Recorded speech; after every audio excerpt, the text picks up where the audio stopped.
Il y a quelques jours, il y a la Cour des comptes qui a rendu un rapport très intéressant sur les subventions publiques envers la Fédération des chasseurs. En gros, pour bien comprendre, l'État a délégué tout ce qui est gestion de la nature sauvage à une organisation privée. Et pour ça, il lui déverse des dizaines de millions d'euros chaque année. Et en fait, ils reçoivent jamais le moindre compte et la moindre transparence sur tout ce travail, ni sur le nombre exact d'adhérents, comme vous allez voir, ni même sur le nombre d'animaux qui existent, qui pourraient exister ou qui sont tués par ces gens, et alors encore moins sur l'efficacité des méthodes qui sont employées par les chasseurs. Et c'est même pire que ça en fait. On va voir que les chasseurs ont même infiltré des pans entiers de l'État, et en particulier les pans de l'État qui sont censés les contrôler. Donc voilà, ce rapport, c'était l'occasion pour nous de se plonger là-dedans. On a fait un stream spécial sur la chaîne Twitch là-dessus, donc je vous laisse avec ça. Et vous verrez, on revient même sur les origines pétainistes de la Fédération des chasseurs. Si vous êtes chasseur vous-même, n'hésitez pas à nous insulter dans les commentaires pour faire monter la vidéo dans l'algorithme. Sinon, vous pouvez liker et surtout vous abonner à la chaîne Twitch Désertion. C'est là-dessus que tout se passe tous les mercredis. On fait un stream spécial à 21h sur la protection des animaux. Voilà, bon visionnage. S'il y a bien un truc dans ce pays, un truc qui est vraiment antidémocratique dans ses fondements même, quelque chose qui nie la science, la vie des gens, etc., c'est bien le poids des chasseurs à qui on confie toute la gestion de la nature, c'est-à-dire une partie très importante de la société en fait. Et c'est une organisation, la Fédération des chasseurs de France, qui défend des intérêts privés en fait, à qui on a délégué une mission de service public pour pas avoir à se poser de questions.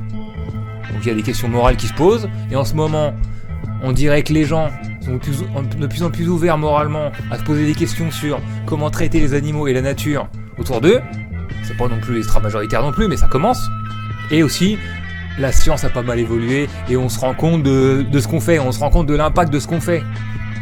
Mais donc il reste un bastion antidémocratique qui, genre c'est des gens qui sont pas élus, sont pas choisis, ils sont là malgré l'État, quel que soit le gouvernement, c'est eux qui vont s'occuper de la nature, et je dis s'occuper entre guillemets. Et il y a même, c'est au point où il y a même des parties, des portions de l'État qui sont entièrement infiltrées et contrôlées par les chasseurs eux-mêmes. On va voir souvent dans les préfectures, toutes les commissions, tous les organes de décision et de gestion, les experts et les gens qui sont choisis pour décider ce qu'on va faire des animaux, c'est des chasseurs qui remplissent toutes ces commissions, quoi.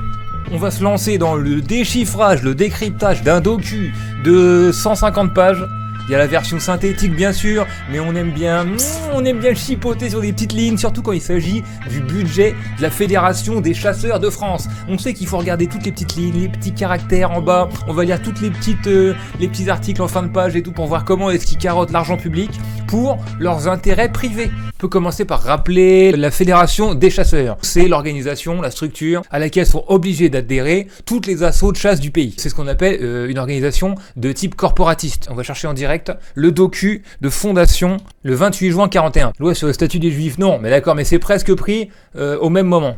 Le décret de Pétain, signé en 41, qui lance la Fédération des chasseurs de France. L'organisation corporatiste de la société, c'est le modèle de société fasciste en fait. C'est un truc qui a été mis en place par Mussolini, qui a été repris évidemment sous Pétain. Mussolini expose la manière suivante de sa conception. L'État fasciste s'attribue aussi le domaine économique. Le corporatisme dépasse le libéralisme. Il crée une nouvelle synthèse où tous les intérêts sont conciliés dans l'unité de l'État. C'est eux à qui on a délégué une partie des services publics, notre rapport à la nature. On a l'autre acteur de ce stream d'aujourd'hui, c'est la Cour des comptes. C'est eux qui ont fait le rapport sur les chasseurs. Disons que c'est des administrateurs d'État qui sont censés regarder les comptes des différents organismes publics, les entreprises publiques, la sécurité sociale, ainsi que des organismes privés bénéficiant d'une aide de l'État. Et elle fait des rapports en fait. Mais cette institution-là, elle a aucun pouvoir. C'est seulement un truc consultatif. Ça permet de jeter un œil sur des choses quand les gens veulent bien leur répondre, parce que c'est même pas obligé de leur répondre quand on est convoqué par la Cour des comptes. C'est un peu à l'image de la 5ème République, où genre il y a des contre-pouvoirs entre guillemets, mais ils sont jamais écoutés et tout le monde s'en fout de leur avis. L'association de nos amis Un jour à chasseurs ont fait la demande d'avoir ce rapport.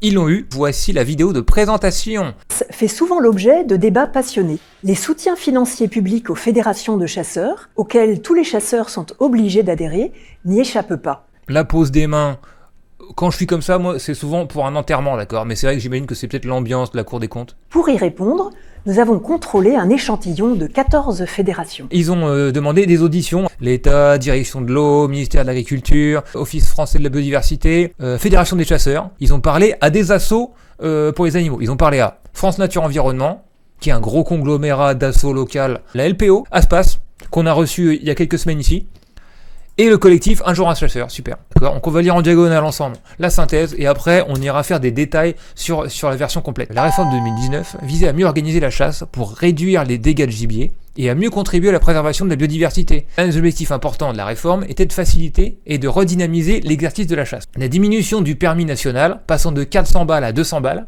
a eu l'effet escompté en attirant plus de 374 000 chasseurs vers ce type de permis. L'État a choisi d'aider les chasseurs pour faire baisser le prix du permis de chasse national, d'accord? Parce qu'il y a le permis de chasse départemental, tu as le droit de chasser que dans ton département. Le permis de chasse national, tu as le droit de chasser dans toute la France. Donc j'imagine que c'était un prix différent.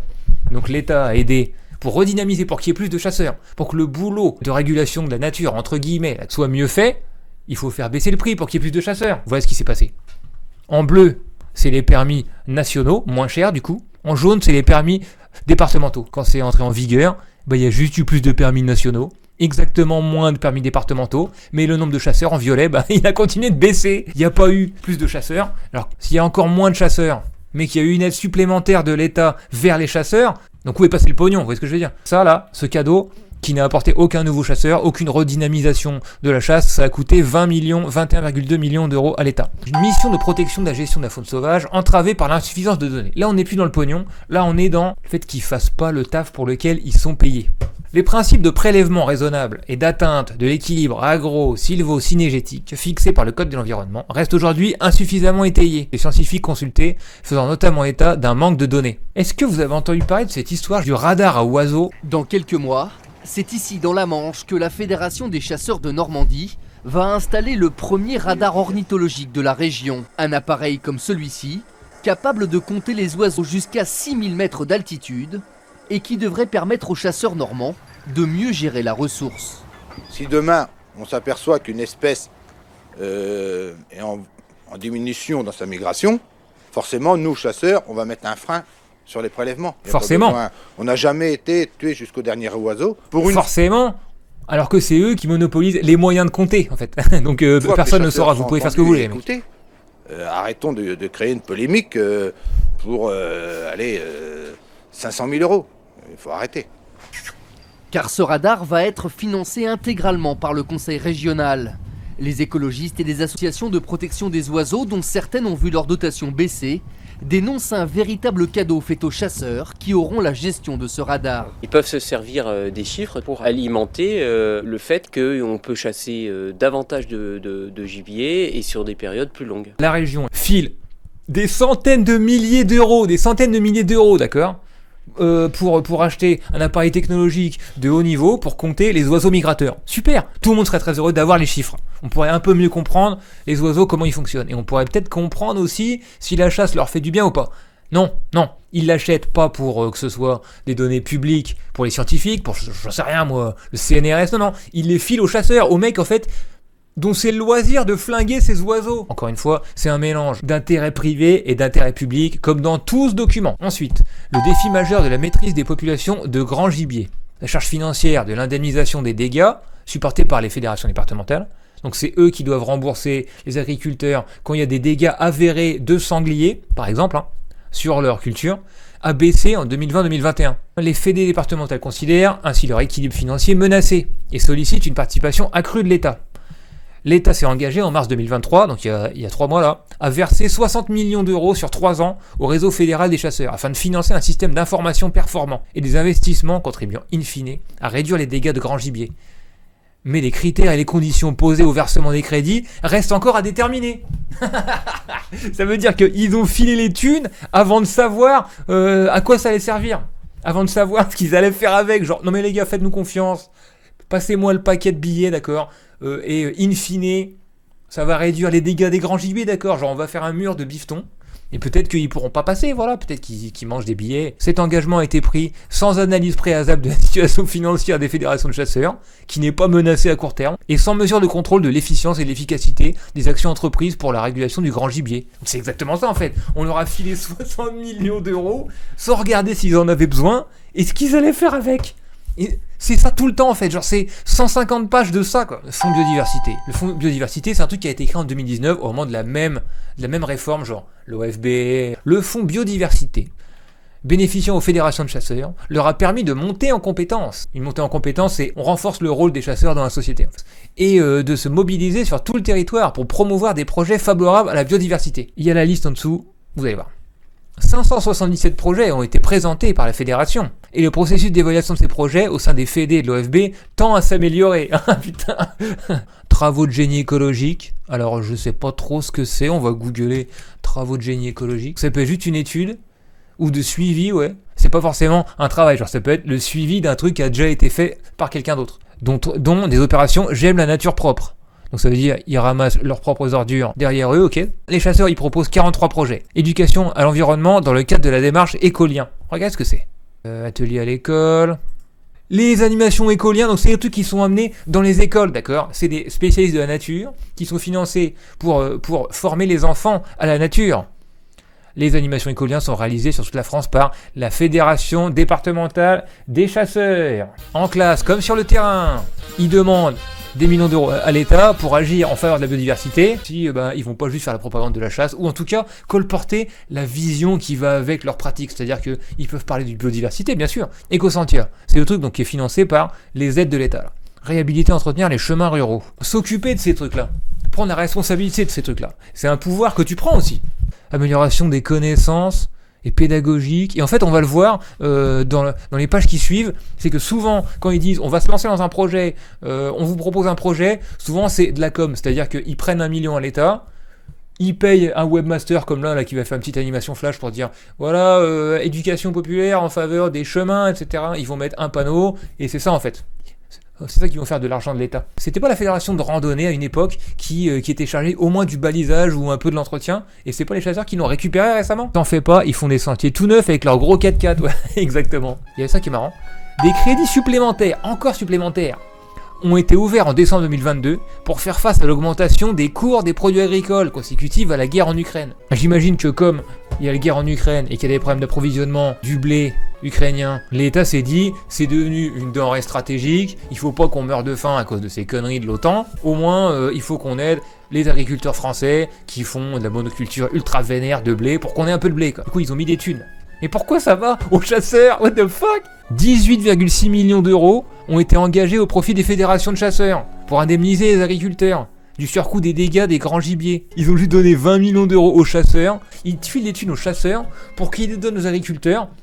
Pourquoi l'État s'occupe pas de ça? Je suis sûr que ça coûterait moins cher que de déléguer à ces mecs privés qui ont un intérêt à prendre une partie de ce pognon et à maintenir ce système où on a besoin d'eux. C'est complètement fou. Il y a 1000 moyens pour les chasseurs de gratter des thunes partout. Ils ont peut-être des mecs payés pour dire là il y a un peu de thunes, let's go. Ils font un petit rapport pour dire alors l'Ukraine oui on subit aussi les dégâts de la guerre, donnez-nous 20 millions.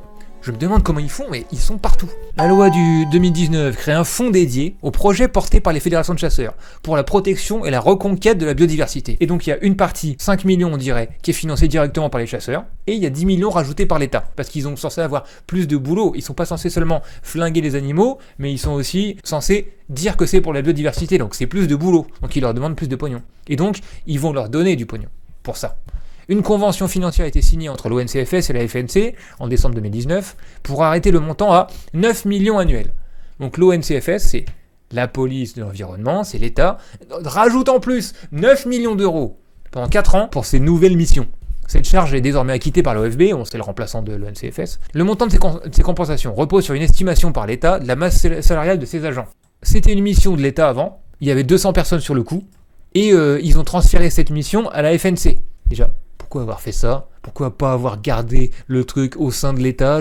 Enfin, au moins t'es sûr de ce qui est fait, quoi. Ils leur ont donné 9 millions. L'évaluation de ces charges de personnel n'a pu être justifiée de façon précise, ni par le ministère chargé de la chasse, ni par la FNC. Le rapport annuel transmis par la FNC pour 2020 ne présente pas la répartition des 9 millions d'euros, et ne chiffre donc pas précisément les coûts par fédération liés au transfert de ces deux missions. En l'état des justificatifs produits à la Cour des comptes, un bilan précis de l'usage de ces crédits reste à réaliser. Et hop là!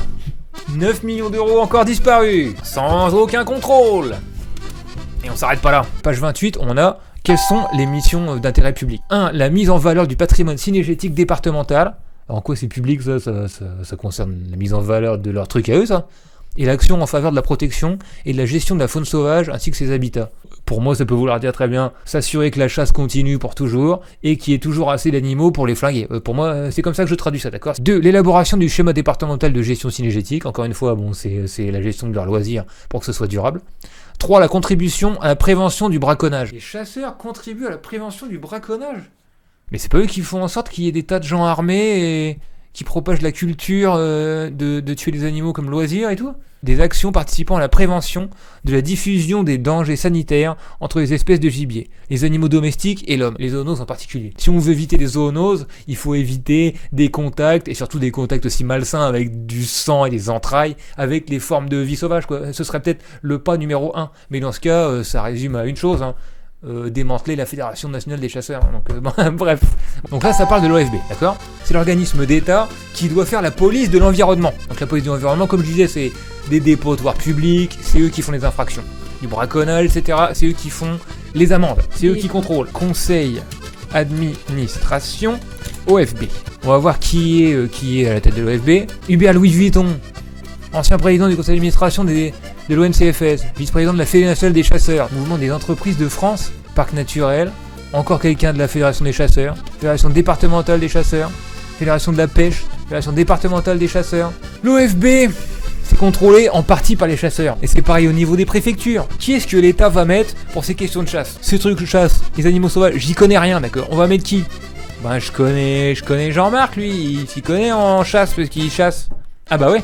Ah bah ouais. Et donc du coup, les commissions départementales de contrôle de la faune sauvage, c'est-à-dire tous ceux qui gèrent ces affaires de chasse, c'est des chasseurs qui sont dedans, pour que vous voyez le délire. C'est un truc de la préfecture, d'accord ? Donc il y a des représentants de l'État et des établissements publics, ok ? Donc il y en a 1, 2, 3, 4, dont un mec de l'ONCFS. Président des lieutenants de l'Ouverterie, c'est les chasseurs, ok ? Ensuite, le président de la Fédération départementale des chasseurs de l'Oise ou son représentant, ainsi que 8 représentants des différents modes de chasse. Donc déjà rien que ça, ils écrasent totalement la représentation du conseil. Juste ça, d'accord ? Donc il y a un mec, un chasseur spécialiste en gibier d'eau et en oiseaux migrateurs, 1, 2, 3 spécialistes en flingage de grand gibier, 3 en flingage de petit gibier, 2 représentants de la vénerie bien sûr, représentant de la propriété forestière. C'est le frère du président de la Fédé de chasse, Arlédo Fauve.